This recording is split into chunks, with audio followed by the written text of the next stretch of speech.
2026 বিশ্বকাপ ফুটবল নিয়ে চারদিকে যখন টানটান উত্তেজনা, ঠিক তখনই ঘনিয়ে আসছে অনিশ্চয়তার মেঘ।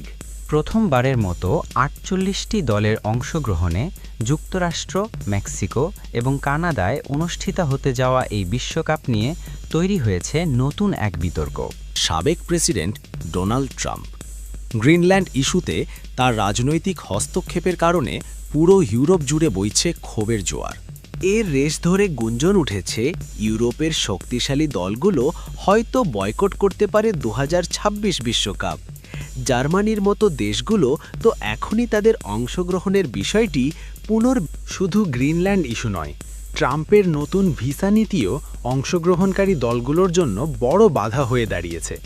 ফলে বিশ্বকাপের আনন্দ এখন রাজনৈতিক মারপ্যাচে অনেকটা ফিকে হয়ে আসছে। ইউরোপ বনাম যুক্তরাষ্ট্র, এই ফুটবলীয় দ্বন্দ্বে শেষ পর্যন্ত মাঠের খেলা হবে তো? আপনার কি মনে হয়? কমেন্টে জানান।